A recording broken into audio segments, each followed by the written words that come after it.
ಅಂಬಾರಿ, ಸಿಂಪಲ್ ಜಂಬೂ ಸವಾರಿ, ಗಜಪಡೆ ಸಂಭ್ರಮ, ಅರಮನೆ ಸಂಪ್ರದಾಯ. ಇದು ನಾಡಹಬ್ಬದ live non stop coverage Dasara ವೈಭವ.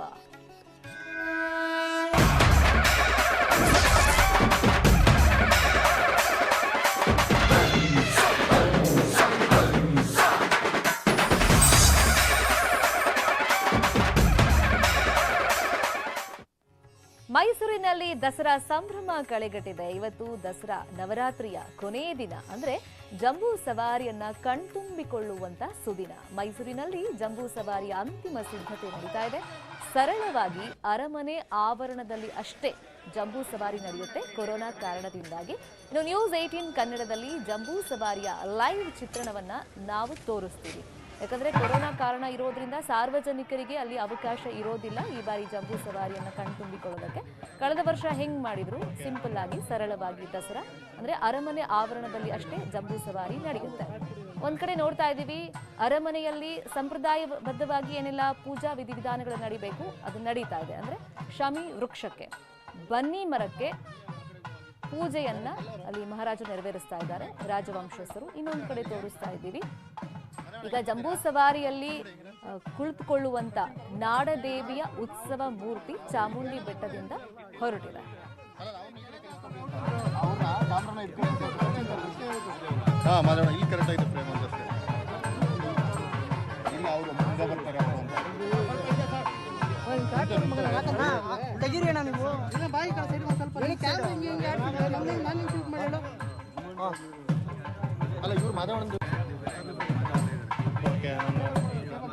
ಈಗ ಅರಮನೆಗೆ ಉತ್ಸವ ಮೂರ್ತಿ ಆಗಮನ ಆಗಿದೆ.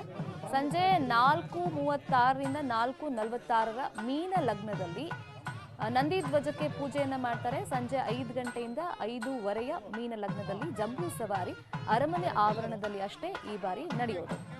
ಈಗ ಒಂದ್ಸತಿ ಈ ಉತ್ಸವ ಮೂರ್ತಿ ಅರಮನೆ ಒಳಗಡೆ ಪ್ರವೇಶ ಮಾಡಿದ ಮೇಲೆ ರಾಜವಂಶಸ್ಥರು ಕೂಡ ಅದಕ್ಕೆ ಸಂಪ್ರದಾಯಬದ್ಧವಾಗಿ ಪೂಜೆಯನ್ನ ನೆರವೇರಿಸ್ತಾರೆ. ಅಂದ್ರೆ ಸರಳ ದಸರಾ ಆದ್ರೂ ಕೂಡ ಇದೊಂದು ಸರ್ಕಾರಿ ಆಚರಣೆ. ನಾವೆಲ್ಲ ನೋಡೋದು ಜಂಬೂ ಸವಾರಿ ಇರ್ಬೋದು, ಈ ತರ ಉತ್ಸವ ಮೂರ್ತಿಯನ್ನು ತರುವುದು, ಅದನ್ನ ಆನೆ ಮೇಲೆ ಕೂರಿಸೋದು, ಚಿನ್ನದ ಅಂಬಾರಿಯಲ್ಲಿ ಮೆರವಣಿಗೆ ಮಾಡೋದು, ಸ್ತಬ್ಧ ಚಿತ್ರಗಳು, ಇದೆಲ್ಲ ಸರ್ಕಾರದ ಕಡೆಯಿಂದ ಆಗುವಂತ ಆಚರಣೆಗಳಾದ್ರೆ, ಇನ್ನೊಂದ್ ಕಡೆ ಸಂಪ್ರದಾಯಬದ್ಧವಾಗಿ ಇಷ್ಟು ದಿನ ಖಾಸಗಿ ದರ್ಬಾರ್ ನಡೀತು. ಅದ್ರ ಜೊತೆಯಲ್ಲಿ ಈ ದಸರಾ ಸಂದರ್ಭದಲ್ಲಿ ಏನೆಲ್ಲ ಪೂಜೆ ನಡಿಬೇಕು, ಪೂಜಾ ಕೈಂಕರ್ಯಗಳು, ಅದು ಅರಮನೆಯಲ್ಲಿ ಆಗಿದೆ ರಾಜವಂಶಸ್ಥರಿಂದ.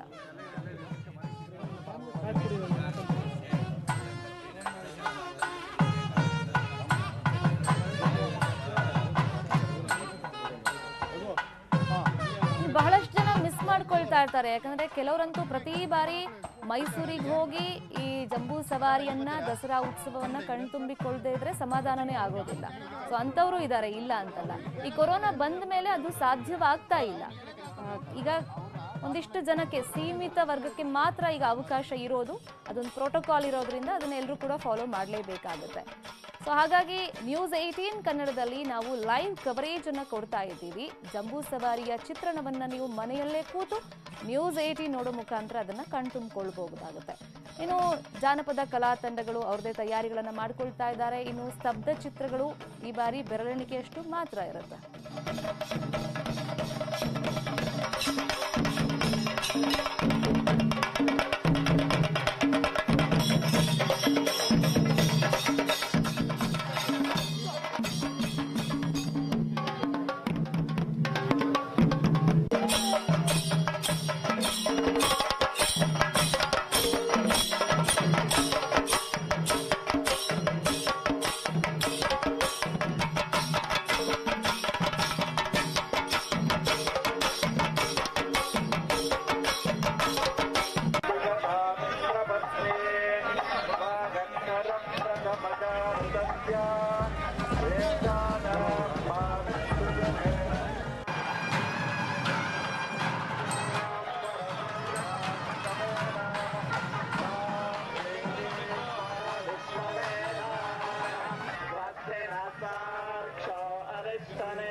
ಇದ್ದೀವಲ್ಲ, ಸೊ ಇದೇ ಉತ್ಸವ ಮೂರ್ತಿ ಮತ್ತಷ್ಟು ಅಲಂಕೃತಗೊಂಡು ಜಂಬೂ ಸವಾರಿ ಅಂತಂದ್ರೆ ಚಿನ್ನದ ಅಂಬಾರಿಯಲ್ಲಿ ಇದೇ ಉತ್ಸವ ಮೂರ್ತಿಯನ್ನ ಕೂರಿಸೋದು. ಚಿನ್ನದ ಅಂಬಾರಿಯಲ್ಲಿ ಉತ್ಸವ ಮೂರ್ತಿಯನ್ನ ಮತ್ತಷ್ಟು ಅಲಂಕೃತಗೊಳಿಸಿ ಕೂರಿಸಿದ ಮೇಲಂತೂ ನೋಡೋಕೆ ಎರಡು ಕಣ್ಣು ಸಾಕಾಗೋದಿಲ್ಲ. ಇನ್ನು ಚಾಮುಂಡಿ ಬೆಟ್ಟದಿಂದ ಅರಮನೆಯತ್ತ ಉತ್ಸವ ಮೂರ್ತಿ ಬಂದಿದೆ. ಇನ್ನೇನು ಕೆಲವೇ ಕ್ಷಣದಲ್ಲಿ ದೇವಿಯ ಉತ್ಸವ ಮೂರ್ತಿ ಅರಮನೆಗೆ ರೀಚ್ ಆಗುತ್ತೆ. ಸಂಜೆ 4:36ರಿಂದ 4:46 ಮೀನ ಲಗ್ನದಲ್ಲಿ ನಂದಿ ಧ್ವಜ ಪೂಜೆ ನಡೆಯುತ್ತೆ. ಬಳಿಕ ಜಂಬೂ ಸವಾರಿ ಶುರುವಾಗುತ್ತೆ. ನಾನಾಗಲೇ ಹೇಳ್ದಂಗೆ ಸರಳ ದಸರಾ ಆಗಿರೋದ್ರಿಂದ ಕಳೆದ ಬಾರಿ ಹೆಂಗೆ ಅರಮನೆ ಆವರಣದಲ್ಲಷ್ಟೇ ಆ ಜಂಬೂ ಸವಾರಿ ಇತ್ತು, ಚಿನ್ನದ ಅಂಬಾರಿಯ ಮೆರವಣಿಗೆ ನಡೆಸಿದ್ರು, ಅದೇ ಥರನೇ ಈ ಬಾರಿನೂ ಇರುತ್ತೆ.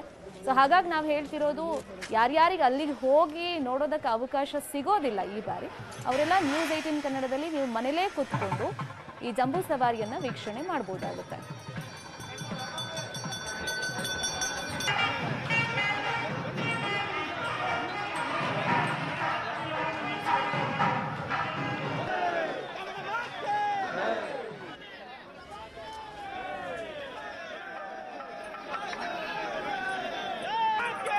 ನೋಡ್ತಾ ಇದೀವಲ್ಲ ಈ ಮಹಿಷ ಮರ್ದಿನಿ, ಸೊ ಇದೇ ಅವತಾರದಲ್ಲಿ ದೇವಿಯನ್ನ ಈ ಜಂಬೂ ಸವಾರಿ ಮಾಡುವಂತ ಟೈಮ್ನಲ್ಲಿ ಅಂಬಾರಿ ಒಳಗಡೆ ಕೂರಿಸಿರ್ತಾರೆ. ಬಹುಶಃ ಟಿವಿಲೂ ನಾವು ಲೈವ್ ಟೆಲಿಕಾಸ್ಟ್ ಮಾಡೋ ಪ್ರಯತ್ನವನ್ನ ಈ ಬಾರಿ ಮಾಡ್ತೀವಿ. ಅಂಬಾರಿ ಕಟ್ಟೋದಿರ್ಬೋದು, ಆ ಆನೆಗಳಿಗೆ ಅಲಂಕಾರ ಮಾಡೋದಿರ್ಬೋದು, ಚಿತ್ರಗಳನ್ನ ಬರೆದು ಅವೆಲ್ಲ ಅದ್ಭುತವಾಗಿರುತ್ತೆ ಅಲ್ಲೇ ಹೋಗಿ ನೋಡಿದಂಥ ಟೈಮ್ನಲ್ಲಿ. ಸೊ ಅದೆಲ್ಲ ನಿಮಗೆ ತೋರಿಸುವಂಥ ಪ್ರಯತ್ನಗಳನ್ನು ಅಫ್ಕೋರ್ಸ್ ಈ ಬಾರಿನೂ ನಾವು ಮಾಡ್ತೀವಿ. ಒಂದು ಕಡೆ ನಾನು ಆಗಲೇ ಹೇಳ್ದಂಗೆ ಸರ್ಕಾರದ ಕಡೆಯಿಂದ ಪ್ರತಿ ವರ್ಷ ದಸರಾ ಆಚರಣೆ ಮೈಸೂರಲ್ಲಿ ಯಾವ ಥರ ಎಲ್ಲ ಆಗುತ್ತೆ, ಅದು ಉತ್ಸವ ಮೂರ್ತಿ ತರೋದಿರ್ಬೋದು. ಯಾಕಂದರೆ ರಾಮದಾಸ್ ಅವರನ್ನು ಆಗಲೇ ತೋರಿಸ್ತಾ ಇದ್ವಿ, ಎಸ್ ಟಿ ಸೋಮಶೇಖರ್ ಜಿಲ್ಲಾ ಉಸ್ತುವಾರಿ ಸಚಿವರು ಅವರು ಕೂಡ ಅಲ್ಲಿದ್ದರು ಉತ್ಸವ ಮೂರ್ತಿಯನ್ನು ತರುವಂಥ ಸಂದರ್ಭದಲ್ಲಿ. ಮತ್ತು ಅದಕ್ಕೆ ಒಂದು ಲಗ್ನ ಗಳಿಗೆ ಮುಹೂರ್ತ ಅಂತೆಲ್ಲ ಫಿಕ್ಸ್ ಮಾಡಿರ್ತಾರೆ.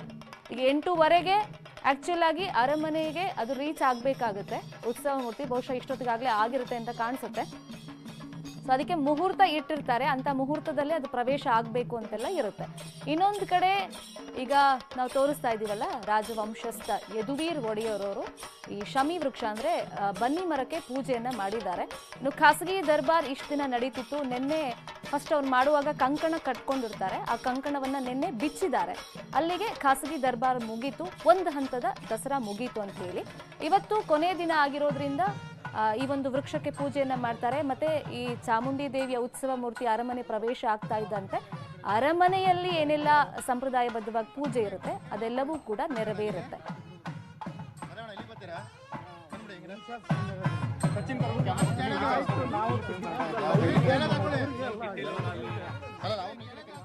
ಸದ್ಯಕ್ಕೆ ಯಾವ ತರ ಸಂಭ್ರಮದ ವಾತಾವರಣ ಇದೆ, ಉತ್ಸವ ಮೂರ್ತಿ ಅರಮನೆ ತಲುಪಿದೆಯಾ? ಲೇಟೆಸ್ಟ್ ಅಪ್ಡೇಟ್ ಅನ್ನ ಕೊಡೋದಕ್ಕೆ ಮೈಸೂರಿನ ಪ್ರತಿನಿಧಿ ದಿವ್ಯೇಶ್ ಫೋನ್ ಸಂಪರ್ಕದಲ್ಲಿ ಜಾಯಿನ್ ಆಗಿದ್ದಾರೆ. ದಿವ್ಯೇಶ್, ಬಹಳಷ್ಟು ಕುತೂಹಲ ಈ ಬಾರಿನೂ ಇದ್ದೇ ಇರುತ್ತೆ. ಅದು ದಸರಾ ಜಂಬೂ ಸವಾರಿ ಅಂದ ತಕ್ಷಣ ಇಡೀ ರಾಜ್ಯದ ಜನ ಅಷ್ಟೇ ಅಲ್ಲ, ದೇಶದ ಜನ ಅಲ್ಲ, ಇಡೀ ವಿಶ್ವವೇ ಒಂಥರ ಕುತೂಹಲದಿಂದ ನೋಡ್ತಾ ಇರುತ್ತೆ. ಯಾರಿಗೆಲ್ಲ ಇಂಟ್ರೆಸ್ಟ್ ಇರುತ್ತೆ ಈ ವಿಚಾರದ ಬಗ್ಗೆ ಅವರೆಲ್ಲ. ಸೊ ಹಾಗಾಗಿ ಈಗ ಉತ್ಸವ ಮೂರ್ತಿ ಅರಮನೆ ರೀಚ್ ಆಗಿದೆಯಾ? ಎಟ್ ಪ್ರೆಸೆಂಟ್ ಏನೆಲ್ಲ ಅಲ್ಲಿ ಆಚರಣೆಗಳು ನಡೀತಾ ಇದೆ? ಹೌದು ಶರ್ಮಿತಾ, ಇದು ವಿಶ್ವವಿಖ್ಯಾತ ಮೈಸೂರು ದಸರಾ ಹಿನ್ನೆಲೆಯಲ್ಲಿ ಮೈಸೂರಿನ ಅಂಬಾವಿಲಾಸ ಅರಮನೆಯಲ್ಲಿ ಈಗ ಒಂದು ವಿಜಯದಶಮಿಯ ಒಂದು ಸಂಭ್ರಮಾಚರಣೆ ಈಗ ಮುಗಿಲು ಮುಟ್ಟಿರುವಂತದ್ದು. ಈಗಾಗಲೇ ಒಂದು ಮೈಸೂರಿನ ವಂಶಸ್ಥರಾಗಿರುವಂತಹ ಯದುವೀರ್ ಕೃಷ್ಣದತ್ತ ಒಡೆಯವರು ಈಗಾಗಲೇ ಒಂದು ಮೈಸೂರಿನ ಒಂದು ಅರಮನೆ ಆವರಣದಲ್ಲಿರುವಂತಹ ಭುವನೇಶ್ವರಿ ದೇವಿ ಒಂದು ದೇವಸ್ಥಾನಕ್ಕೆ ಒಂದು ಭೇಟಿ ನೀಡಿ ಈಗ ಒಂದು ಅರಮನೆಯಿಂದ ಭುವನೇಶ್ವರಿ ದೇವಿ ದೇವಸ್ಥಾನಕ್ಕೆ ಒಂದು ವಿಜಯ ಯಾತ್ರೆಯನ್ನ ಮಾಡಿ ಪಟ್ಟದ ಕತ್ತಿ, ಪಟ್ಟದ ಆನೆ, ಪಟ್ಟದ ಕುದುರೆ, ಪಟ್ಟದ ಹಸು, ಈಗ ಪಟ್ಟದ ಒಂಟೆ, ಹೀಗೆ ಮತ್ತು ಜೊತೆಗೆ ಏನು ಪೊಲೀಸ್ ಬ್ಯಾಂಡ್ ಇರ್ಬೋದು, ಜೊತೆಗೆ ಏನು ಅರಮನೆಯ ವಾದ್ಯ ಹಿಮ್ಮೇಳದ ಜೊತೆಯಲ್ಲಿ ಒಂದು ವಿಜಯ ಯಾತ್ರೆಯನ್ನ ಒಂದು ತಮ್ಮ ಒಂದು ಕಾರಿನಲ್ಲಿ ಒಂದು ವಿಜಯ ಯಾತ್ರೆಯನ್ನ ಭುವನೇಶ್ವರಿ ದೇವಿ ದೇವಸ್ಥಾನಕ್ಕೆ ಒಂದು ವಿಜಯ ಯಾತ್ರೆಯನ್ನ ಬರ್ತಾರೆ. ಅನಂತರದಲ್ಲಿ ಒಂದು ಭುವನೇಶ್ವರಿ ದೇವಿ ದೇವಾಲಯದಲ್ಲಿ ಇರುವಂತಹ ಒಂದು ಬನ್ನಿ ಮರಕ್ಕೆ ಒಂದು ವಿಶೇಷವಾದಂತಹ ಪೂಜೆಯನ್ನ ಸಲ್ಲಿಸುವಂತದ್ದು. ಈ ಮೂಲಕ ಒಂದು ಮೈಸೂರಿನ ಒಂದು ನವರಾತ್ರಿಯ ಒಂದು ವಿಶೇಷವಾದಂತಹ ಜಂಬೂ ಸವಾರಿ ದಿನದ ಒಂದು ವಿಶೇಷವಾದಂತಹ ಕಾರ್ಯ ಏನಿದೆ, ಕಾರ್ಯಕ್ಕೆ ಬಹುತೇಕ ಈಗ ಅರಮನೆಯ ಸಂಬಂಧಪಟ್ಟಂತ ಬಹುತೇಕ ಖಾಸಗಿ ಒಂದು ಕಾರ್ಯಕ್ರಮಗಳು ಸಂಪೂರ್ಣವಾಗಿ ಈಗ ಮುಕ್ತಾಯಗೊಂಡಿರುವಂತದ್ದು.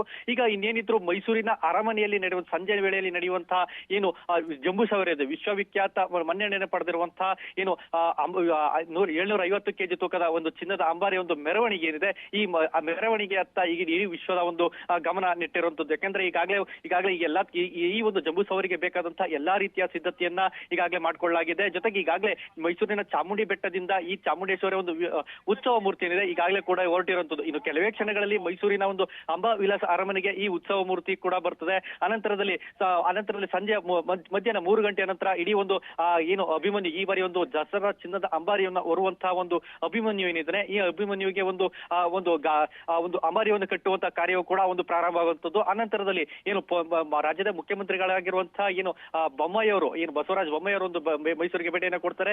ನಂದಿ ಧ್ವಜಕ್ಕೆ ಒಂದು ಪೂಜೆಯನ್ನು ಸಲ್ಲಿಸುವುದರ ಮೂಲಕ ವಿದ್ಯುಕ್ತವಾಗಿ ಮೈಸೂರಿನ ಒಂದು ವಿಶ್ವವಿಖ್ಯಾತ ಅಂಬಾರಿಗೆ, ಒಂದು ಜಂಬೂ ಸವಾರಿಗೆ ಒಂದು ಅವಕಾಶವನ್ನ, ಒಂದು ಚಾಲನೆಯನ್ನ ಅವರು ನೀಡುವಂಥದ್ದು. ಅನಂತರದಲ್ಲಿ ಸುಮಾರು 5 ಗಂಟೆಯ ವೇಳೆಗೆ ಮೈಸೂರಿನ ಏನು ಅರಮನೆ ಆವರಣ ಒಳಗಡೆನೆ ಈ ಒಂದು ಜಂಬೂ ಸವಾರಿ ನಡೆಯುವಂತದ್ದು. ಶರ್ಮಿತಾ, ಫೈನ್. ಈಗ ಸ್ತಬ್ಧ ಚಿತ್ರಗಳಿರ್ಬೋದು, ಜಾನಪದ ಕಲಾ ತಂಡಗಳು ಅವ್ರ ಕೊನೆ ಹಂತ ತಯಾರಿಗಳ ಹೆಂಗಿರುತ್ತೆ? ಮತ್ತೆ ಈಗ ಸ್ತಬ್ಧ ಚಿತ್ರಗಳು ಇವಾಗ ಕೇವಲ ಒಂದಿಷ್ಟು ಸೀಮಿತ ಮಾಡಿದ್ದಾರೆ, ಇಂತಿಷ್ಟೇ ಇರುತ್ತೆ ಅಂತ. ಯಾವ್ಯಾವ ಸ್ತಬ್ಧ ಚಿತ್ರಗಳು ಇರುತ್ತೆ ಈ ಬಾರಿ ಹಂಗಾದ್ರೆ? ಶರ್ಮಿತಾ, ಈಗಾಗಲೇ ನೋಡೋದಾದ್ರೆ ಈಗಾಗಲೇ ಈ ಬಾರಿ ಒಂದು ದಸರಾದಲ್ಲಿ ಸುಮಾರು 6 ಸ್ತಬ್ಧ ಚಿತ್ರಗಳಿಗೆ ಅವಕಾಶವನ್ನ ಮಾಡಿಕೊಟ್ಟಿರುವಂತದ್ದು. ಯಾಕಂದ್ರೆ ಈಗಾಗಲೇ ಒಂದು ಪ್ರತಿ ವರ್ಷನೂ ಕೂಡ ಒಂದು ಸ್ತಬ್ಧ ಚಿತ್ರಗಳ ವಿಚಾರದಲ್ಲಿ ಮೈಸೂರಿನ ಅರಮನೆ ಆವರಣದಲ್ಲಿ ಸುಮಾರು 35ರಿಂದ 40 ಸ್ತಬ್ಧ ಚಿತ್ರಗಳು ವಿವಿಧ ಜಿಲ್ಲೆಗಳ ಮತ್ತು ವಿವಿಧ ಇಲಾಖೆಗಳ ಒಂದು ಸ್ತಬ್ಧ ಚಿತ್ರಗಳು ಇರ್ತಿದ್ವು. ಆದ್ರೆ ಕೋವಿಡ್ ನ ಒಂದು ಕಾರಣದಿಂದಾಗಿ ಈ ಬಾರಿ ಕೇವಲ 6 ಸ್ತಬ್ಧ ಚಿತ್ರಗಳಿಗೆ ಮಾತ್ರ ಈಗ ಅವಕಾಶವನ್ನ ಮಾಡಿಕೊಡಲಾಗಿದೆ. ಏನು ಸ್ವತಂತ್ರ ಅಮೃತ ಮಹೋತ್ಸವದ ಸ್ತಬ್ಧ ಚಿತ್ರ ಇರ್ಬೋದು, ಜೊತೆಗೆ ಏನು ತೋಟಗಾರಿಕೆ ಇಲಾಖೆಯ ಸ್ತಬ್ಧ ಚಿತ್ರ ಇರ್ಬೋದು, ಜೊತೆಗೆ ಏನು ಪರಿಸರ ಸಂರಕ್ಷಣೆ ಕುರಿತಾದಂಥದ್ದು, ಜೊತೆಗೆ ಏನು ಮೈಸೂರಿನ ಮೂಡಾದ ಒಂದು ಗುಂಪು ಮನೆ ಒಂದು ಯೋಜನೆಯ ಒಂದು ಸ್ತಬ್ಧ ಚಿತ್ರ, ಹೀಗೆ ಒಟ್ಟು 6 ಸ್ತಬ್ಧ ಚಿತ್ರಗಳನ್ನ ಈಗಾಗಲೇ ಒಂದು ನಿರ್ಮಾಣವನ್ನ ಮಾಡಲಾಗಿದೆ. ಈಗಾಗಲೇ ಅದರ ಜೊತೆಗೆ 8 ಕಲಾ ತಂಡಗಳಿಗೂ ಕೂಡ ಈ ಬಾರಿ ಅವಕಾಶವನ್ನ ಮಾಡಿಕೊಳ್ಳಲಾಗಿದೆ. ಕಳೆದ ಬಾರಿಯ ಒಂದು ದಸರಾಗೂ ಕೂಡ ಈ ಬಾರಿ ಒಂದಷ್ಟು ಕಲಾ ತಂಡಗಳಿಗೂ ಜೊತೆಗೆ ಅದರ ಜೊತೆಯಲ್ಲೇ ಒಂದು ಸ್ತಬ್ಧ